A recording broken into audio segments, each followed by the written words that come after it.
పనిచేశారు. ఇప్పుడు మాజీ ముఖ్యమంత్రి 5 ఏళ్ళు ముఖ్యమంత్రిగా పనిచేశారు. ఇప్పుడు పులివెందుల ఎమ్మెల్యేగా ఉన్నారు. ఎంత బాధ్యతగా వ్యవహరించవలసిన జగన్మోహన్ రెడ్డి గారికి ఇంకా రైతులు ఈయనే తీర్చిదిద్దే విధంగా నిన్న పోయి మీ మిర్చి మండి కాడ ఏ విధంగా ప్రవర్తించాడో మనం అందరం చూసాం. అది ఆయన పద్ధతి. ఇంకా ఆయన పద్ధతి మారలేదు. ఇంకా ఏదో అనుకుంటున్నాడు. ఒక మీడియాలోనేమో పార్టీ బతుకుతుంది, మా పార్టీ చచ్చిపోయింది, మళ్ళా బతుకుతుంది అంటాడు. ఇంకోసారేమో పోలీసులకు బట్టలు ఉడగొడతాను అంటాడు. మరి ఏం మాట్లాడుతున్నాడో ఏం చేస్తున్నారో మరి ఆ జగన్మోహన్ రెడ్డి గారికి అర్థం కావడం లేదనుకుంటా. ప్రజలందరికీ అర్థమైపోయింది. వైసీపీ పార్టీ చీటీ చింపేశారు, అది జగన్మోహన్ రెడ్డి గారే చింపారన్న విషయం ప్రజలకు అందరికీ అర్థమైపోయే ఈరోజు 11 సీట్లకు పరిమితం చేశారు. మరి 5 సంవత్సరాలుగా ఒక పక్క రైతన్నలకు మరి మిర్చి రైతన్నలకు ఏ విధంగా చేశారో మరి జగన్మోహన్ రెడ్డి గారు చర్చించడానికి సిద్ధమేనా?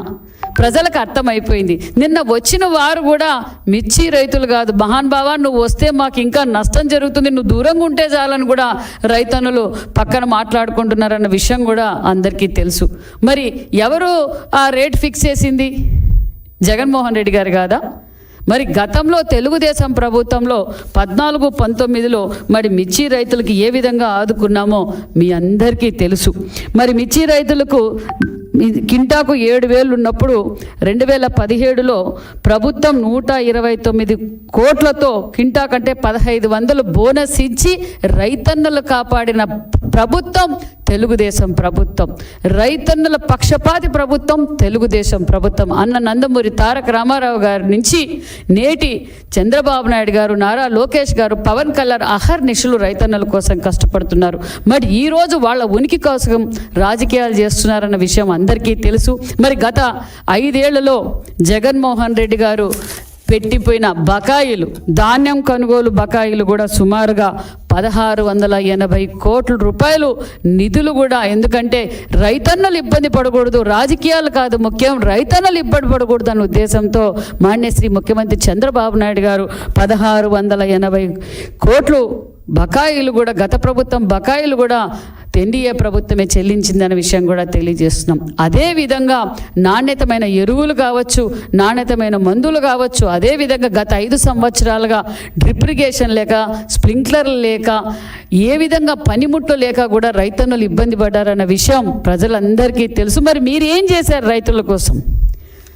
మీరు ముఖ్యమంత్రిగా 5 సంవత్సరాలుగా ఉన్నప్పుడు రైతన్నులకు ఏం చేశారు? రాయలసీమ రైతులు ఏ విధంగా ఇబ్బంది పడుతున్నారు? రాయలసీమ రైతులు నీరు లేక, సాగునీరు, తాగునీరు, ఆ రోజు 2019 ఎన్నికల సమయంలో నేను ఇరిగేషన్ ప్రాజెక్టులు కొత్తవి చేస్తాను, రిజర్వాయర్లు కడతాను, అదేవిధంగా కాలువలు వెడల్పు చేసి ప్రతి ఎకరంకు నీళ్ళు ఇస్తానని చెప్పి ఓటేపించుకొని మరి ఆ కనీసం ఆ రిజర్వాయర్ల నుంచి కాలువలు కూడా తట్టెడు మన్ను కూడా వేయకుండా ద్రోహి జగన్మోహన్ రెడ్డి గారు ఈరోజు మాట్లాడుతున్నారా? కనీసం తన సొంత జిల్లాలో, అన్నమయ్య జిల్లాలో రిజర్వాయరు, అన్నమయ్య డ్యామ్ కొట్టకపోతే కనీసం దాని మెయింటెనెన్స్ కూడా చేయలేని చాతగాని మాజీ ముఖ్యమంత్రి జగన్మోహన్ రెడ్డి గారు, రైతుల ద్రోహి జగన్మోహన్ రెడ్డి గారు. ఈ విషయాలన్నీ తెలుసు. మరి ఎందుకు జగన్మోహన్ రెడ్డి గారు అంత చెడగా పరదాలు కట్టుకొని ఒక పక్క ఆయన ఎప్పుడు భూమిని తిరగల, గాల్లోనే తిరిగారు జగన్మోహన్ రెడ్డి గారు. ఇప్పుడేమో ప్రేమ పుట్టింది, ప్రజలంటే ప్రాణం అన్నట్టుగా 2 రోజులేమో విజయవాడలో ఉంటారు, 4 రోజులేమో బెంగళూరులో ఉంటారు. ఇక్కడ గొడవలు పెడతారు, అక్కడికి వెళ్ళిపోతారు, అక్కడేమో పబ్జీ గేమ్ ఆడుకుంటూ ఉంటారు. మరి ఇది జగన్మోహన్ రెడ్డి గారు చేస్తుండే పని ప్రజలందరికీ తెలుసు. వైసీపీ పార్టీలో ఉండే నాయకులు కూడా ఆలోచించుకుంటారు. ఆయన భయం ఏమీ లేదు. ఉన్నవాళ్ళు ఏదో వాళ్ళు కూడా ఊడిపోతారేమో, వాళ్ళు కూడా వెళ్ళిపోతారేమో అని ఇచ్చి ఉనికి చాటుకునే ప్రయత్నాలు తప్ప ఇంకేమీ లేదు. జగన్మోహన్ రెడ్డి గారు మరి వంశీ గారిని అరెస్ట్ చేస్తే ఎంత విలవిలాడిపోతున్నారో. మరి చట్టబద్ధంగా మేము రాజారెడ్డి రాజ్యాంగం కొనసాగించటం లేదు, డాక్టర్ బిఆర్ అంబేద్కర్ రాజ్యాంగాన్నే ఆంధ్రప్రదేశ్లో నడుస్తుందన్న విషయం మీరు గుర్తుంచుకోండి. చట్టం తన పని తను చేసుకుంటూ పోతుంది. ఏందండి మీరు మాట్లాడడం? పోలీసులు రిటైర్డ్ అయినా ఎక్కడున్నా తీసుకొచ్చి గుడ్డలు ఉడగొడతారా? అంటే ఏం మాట్లాడుతున్నారు మీరు? మీకేమన్నా మీరు వాడుతున్న మెడిసిన్ పనిచేస్తుందో లేదో లండన్ మెడిసిన్ ఒకసారి చెక్ చేయించుకోండి, లేదా డోస్ పెంచుకోండి. మీరు ప్రజాస్వామ్యంలో ఉన్నారా లేకపోతే ఏమనుకుంటున్నారో మాకు అర్థం కావడం లేదు. మరి మీరు చట్టాల గురించి పోలీసుల గురించి మాట్లాడే అర్హతే మీకు లేదు.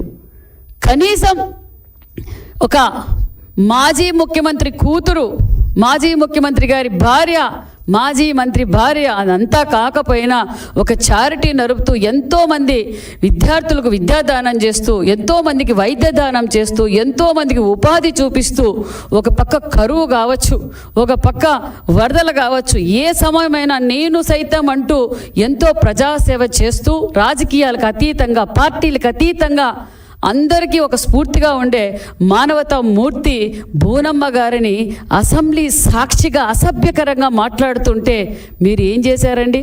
పైచాచికత ఆనందం పొందారు. మీరు మాట్లాడతారా చట్టాల గురించి? అమరావతి మహిళల్ని ఏం చేశారండి? అంతేకాకుండా మరి మా మీద గత 5 సంవత్సరాల్లో నా మీద ఎన్ని కేసులు పెట్టారు? నా క్రషర్లో నేనే దొంగతనం చేశాను, రాత్రి అర్ధరాత్రిలో మీరు కేసులు కడతారు, సెక్షన్లు కూడా మీరే చెప్తారు పోలీసులకు. మరి అప్పుడు కనిపించలేదా మీకు? అంతేకాకుండా మరి అచ్చెన్నాయుడు గారిని ఏం చేశారు? అదేవిధంగా స్పీకర్ అయ్యన్న పాత్రుని గారిని ఏం చేశారు?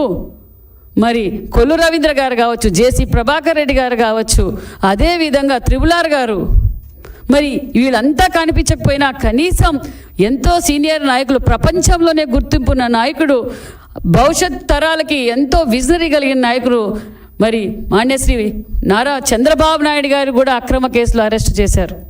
మరి మీరు మాట్లాడుతున్నది ఏంటి? ఒక ముఖ్యమంత్రిగా మాట్లాడుతున్నారా మీరు? ఒక మాజీ ముఖ్యమంత్రిగా మీరు మాట్లాడితే మీరు మాట్లాడే తీరు అదేనా? మీరు ఇంకా ప్రజల్ని ఫూలిష్నెస్గా ప్రజల్ని ఏదో భ్రమ పెట్టాలని చూస్తున్నారు. ప్రజలు మీకు ఆల్రెడీ బుద్ధి చెప్పారన్న విషయాన్ని కూడా మీరు తెచ్చుకోండి. మీకు 11 సీట్లకే పరిమితం చేశారు. మీరు ప్రజల గురించి పోరాటం చేయాలని గత 5 సంవత్సరాల్లో మాన్యశ్రీ ముఖ్యమంత్రి చంద్రబాబు నాయుడు గారు ప్రజల కోసం మా పార్టీ ఏ విధంగా కష్టపడిందో ఒక్కసారి టీవీలో చూడండి. పార్టీ ఓడిపోయిన రోజు నుంచి, మీరు అధికారంలో ఎక్కిన రోజు నుంచి ప్రజల కోసం అహర్నిశలు పోరాటం చేసిన పార్టీ తెలుగుదేశం పార్టీ మాన్యశ్రీ ముఖ్యమంత్రి చంద్రబాబు నాయుడు గారు, నారా లోకేష్ గారు. ఈరోజు మీరు ఏ విధంగా ప్రవర్తిస్తున్నారో మీరు ఒకసారి చూసుకోండి. ఏం జరుగుతుందో చూసుకోండి.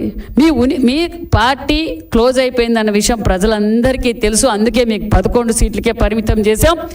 పులివెందుల్లో కనీసం సొంత జిల్లాలో కూడా మీ సమస్యలు మీరు పరిష్కారం చేయాల.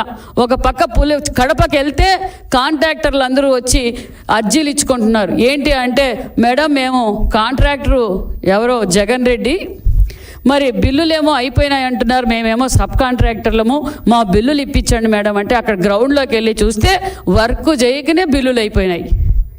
అంతేకాకుండా పులివెందులో తాగునీరు సమస్య, పులివెందులో బీసీ హాస్టల్ కూడా గాలికి వదిలేశారు.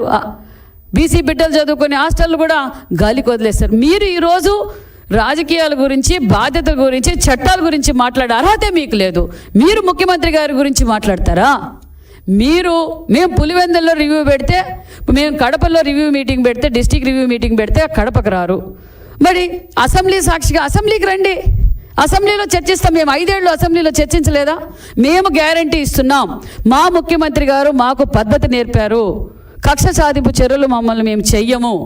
మేము అసెంబ్లీలో మీరన్నా మా నాయకులకు మైకి ఇవ్వకుండా అసభ్యకరంగా ప్రవర్తించారు. మేము అష్యూరెన్స్ గతంలో